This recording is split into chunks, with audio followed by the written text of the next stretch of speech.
Yo, what is good, everybody? It is your boy, Golden Falls, Golden What Ifs, whatever you want to call me, and I'm back. This is the finale of What If Deku was Jiren's reincarnation, and if you enjoy, please show some love, leave a like, leave a sub, leave a comment down below, all that good stuff, and also make sure to check the links in the description for the Discord and some other stuff as well. And yeah, that's really all I gotta say. I hope you guys enjoy the video.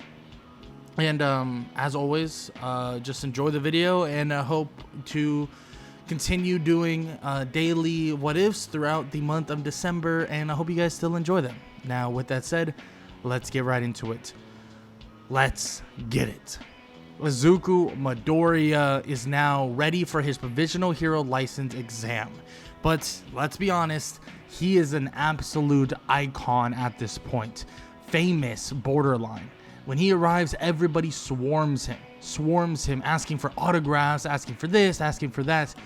And the thing is, it's kind of unrivaled at this point, and everybody kind of knows that once they step foot on that field to take on everybody, that Izuku Midoriya is a no-go.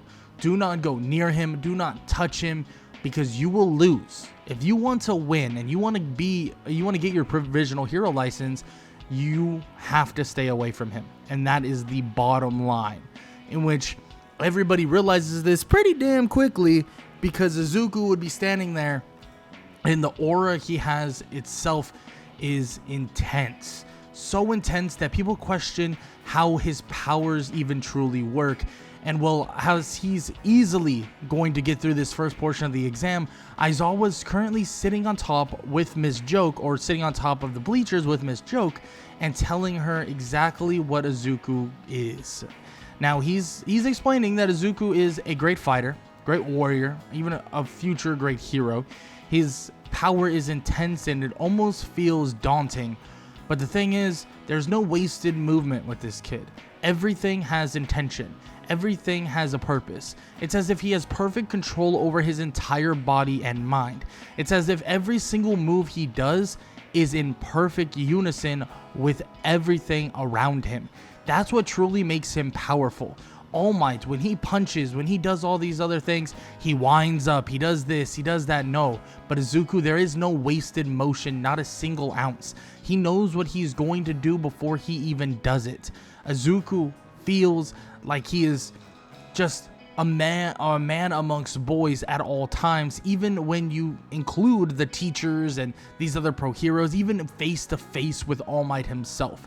There's a reason why Izuku could go straight head to head with All Might. And of course, Ms. Joke is shocked to hear this, head to head with All Might, in which Aizawa would nod and say, not just that, the kid defeated him, and easily at that. In which, of course, she's shocked to hear this, staring at him. But as she's staring at him, Izuku's already walking away. Izuku already finished with that portion of the provisional hero license exam and is done and walking to the lobby room. And as he awaits the next part, everybody wonders what happened to him. Where's he at? But of course, he's already passed on through, and the rescue portion is the up and coming portion that he now has to be prepared for. And soon it would be obvious that even with a rescue portion, even with a quote-unquote what would have been a hurdle for Izuku, it is no hurdle, not even close. Izuku has been, or was working with Gran Torino, and begins to kind of understand the concept of rescue, a lot more, and he now knows the purpose of it all. And as he's basically sitting there waiting for everybody to pass on through, he plans kind of in his head what he wants to do and how he wants to approach things. And when they would enter that city, to save a bunch of people, Izuku would be flying around in an instant, just scouting out the area, looking for potential people that need saving, helping them out, and just doing what he can. And he doesn't really say much, but he tries to be somewhat comforting, but he's not very good at all that. And initially, a lot of these people that are getting rescued are saying, well, you know, he could have been more friendly, he could have been nicer, he could have been more homey, he could have been warmer, and it's no disagreement there. Izuku is not the nicest person in the world, but as the scores are racking up and he's you know, teetering between pass and failure, Izuku shows exactly why being a hero is in the cards for him, and being a hero is the only pathway to power for Izuku Midoriya. Because Gang Orca comes out with a bunch of fake villains, and Izuku stands there in front of Gang Orca, a top tier hero, a top 15 to top 10 hero, and he goes to fight him. Head to head, Izuku clashes with Gang Orca, but every movement he makes, he sweeps Gang Orca, slams him, and quickly knocks out a ton of the fake villains, or at least subdues them to a large extent, to the point where he has Gang Orca on his face and pinned to the ground with capture tape surrounding him entirely. Izuku Midoriya puts his knee in Gang Orca's back and tells him not to move, and soon everybody is watching in complete and utter awe. How the heck did he do that? How did he do that so quickly? And how was he capable of doing that to the degree he did? It's an insane thing to even think about, insane idea to even think about. But Izuku has showed that even a top tier hero doesn't stand a chance when they go one-on-one, or even if they go one-on-one on many, which that's what happened. It was a bunch of people, including Gang Orca, versus Izuku, and it did not matter one freaking bit. Everyone who is watching, everybody who is just even participating, after it all said and done, all of them want to talk to Izuku. All of them want to speak with Izuku. And Izuku tries his best to communicate, tries his best to talk to them, but frankly, he doesn't really matter. He thinks that it's kind of whatever. In which he kind of says that he did what he had to do, he did what he believed to be the best course of action, blah blah blah, and it's kind of a boring statement, but Izuku isn't All Might. He's not going to give this glamorous and giant hoorah of a statement. That's just not who he is. On top of that, not many people have seen a first year get attention the way Izuku is getting attention. Izuku's attention's on a totally different level, and they're talking about making a full-time hero, and he hasn't even gone through all of his years of high school yet. This is somebody who has entered into UA as a first year and is outshining even third years, in which he'll be able to talk to some of the strongest third years, actually 3 of them known as the Big 3, very soon. Because in a class, or in the classroom, the Big 3 would meet them. Now initially, you have Tamaki who tries to talk to them, but he doesn't do it very well.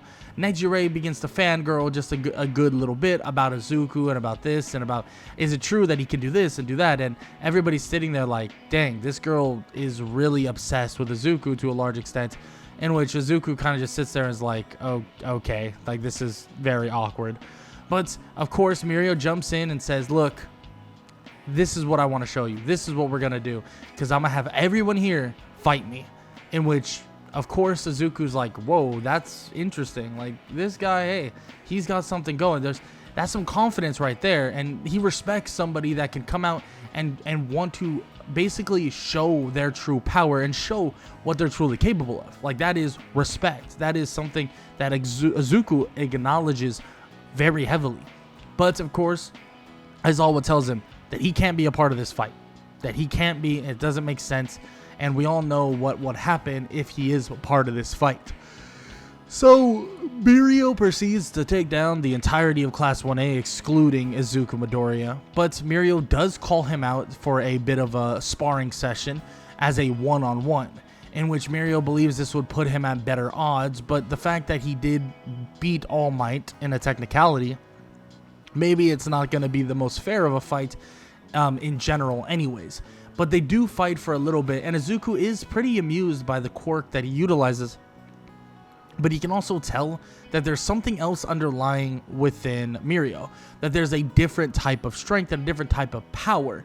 He's not 100% sure what it is, but it feels very similar to even All Might himself, but even stronger, with the combination of permeation, but also All Might's quirk by the name of One for All that Izuku technically doesn't know about, but he does see the potential that Mirio has, even so larger potential than maybe even him in this hero society, because Izuku knows that Mirio is his whole smile, his whole persona will fit perfectly into the world that they're standing in. But in terms of, well, Izuku, he's powerful, he's strong, and he can do all of these things a lot better than everyone else, but he's not as happy, he's not as go-lucky, he's not All Might, he's not Mirio, and he understands that, and that's fine, but he's more quick and serious and more to the point, and all of these things are important as well. Being quick to the point and also quick to save people is a very important skill on top of it all. This would lead them to having a conversation. Both him and Mirio have a conversation about work studies and so on and so forth. And they do have that conversation, and it leads up to more or less them actually teaming up and going to Sir Night-Eye's agency. Now, Sir Night-Eye does and is excited to have Izuku on board, especially because he feels that he needs someone extremely powerful to make sure that this whole overhaul situation gets settled and settled quickly. And that's exactly what Izuku is going to do. He believes that he can take down Overhaul very quickly, but of course, to get some camaraderie and some, the chemistry going, him and Mirio do go on a couple patrols. But what they didn't know would happen is that one of the first patrols that they would go on as a team, they would be confronted by Overhaul himself. But not just that, a little girl would come running, and Izuku's instincts would kick in almost instantly. Seeing the little girl cower in his arms, he would pick her up and look at Overhaul dead in his eyes. And as he does, well, immediately Izuku attacks. Not to the point, or not to the way that you think he would attack. He actually attacks in a completely different way. He's able to freeze Overhaul entirely. It's as if the aura and pressure around him itself squeezes Overhaul to the point that he can't move a single muscle. Overhaul panics. His eyes begin to kind of blink rapidly, and he tries to do anything he possibly can. Reach for the ground, reach for Izuku, reach for anybody, reach for something, but Izuku doesn't allow him to move a single inch, landing a punch to his gut and then a chop to his neck, knocking him out entirely. Yes, Overhaul, the leader of the Shihazaikai, felled in 2 blows. Just 2 hits in general. Stomach to the back of the neck, and it was over. Just like that. Overhaul's never felt the pressure that Izuku exerts, has never felt this power that anybody has ever exerted. He's watched All Might fight and smash through buildings itself, but this power that Izuku showed made him tremble like a little child, like somebody who was watching a scary movie for the very first time, not understanding that what they're watching isn't even real. This is his boogeyman. This is the person that terrifies him. Someone stoic, someone that doesn't even flinch, and someone that has no problem getting rid of the issue as soon as possible. In which Izuku does just that, capturing Overhaul, saving Eri, but also getting the news of where the Shihazaikai base is.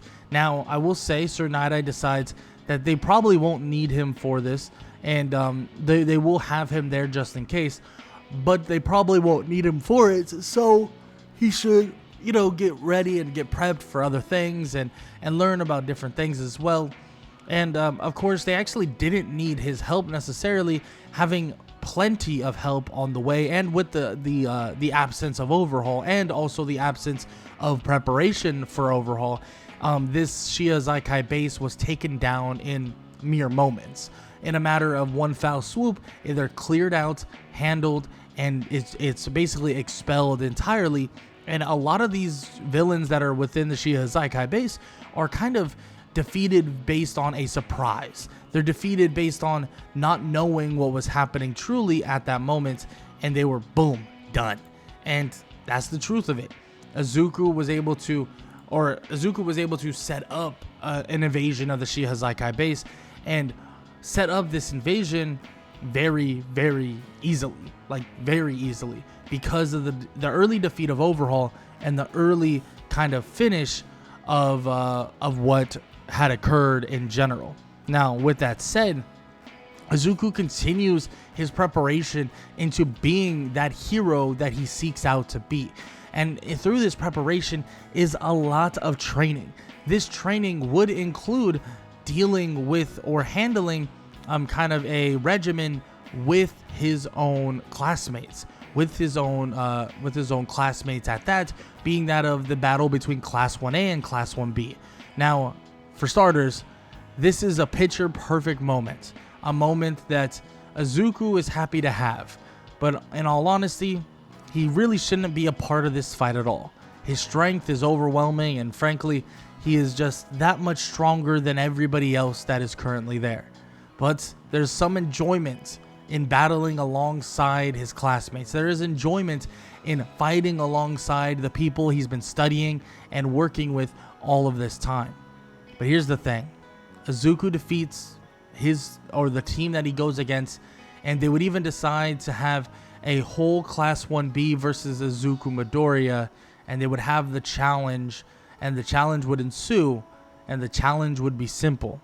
Izuku's strength would be overwhelming, and all they would know is that he is quirkless.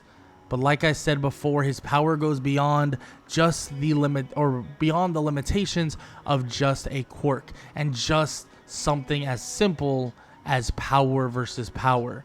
Izuku Midoriya is truly the future of this world, and as his years would go by throughout schooling, as he would go through rigorous amounts of training, and as he would gain the kind of motivation, and on top of that, the true skills as a hero, he would make for an amazing replacement of All Might himself. But he wouldn't stand on top of that podium alone, because the person that is actually the #1 hero standing next to him may be weaker than him, but he still learned to have the smile on his face.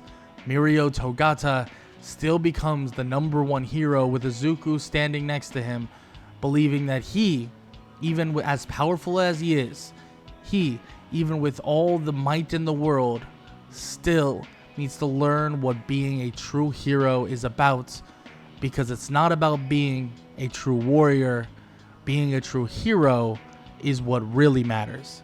And being a true hero means saving everybody with a smile. But Izuku Midoriya's hero journey, well, it doesn't end here with the story. But this is where the story will come to its end. And if you enjoyed, please show some love. Leave a like, leave a sub, leave a comment down below. Hope you guys enjoyed What If Deku Was Jiren's Reincarnation. And I hope all y'all basically enjoyed the video, and I hope you guys add some support to the video as well. Helps the channel, all that good stuff. And I hope all y'all have an amazing day. Later.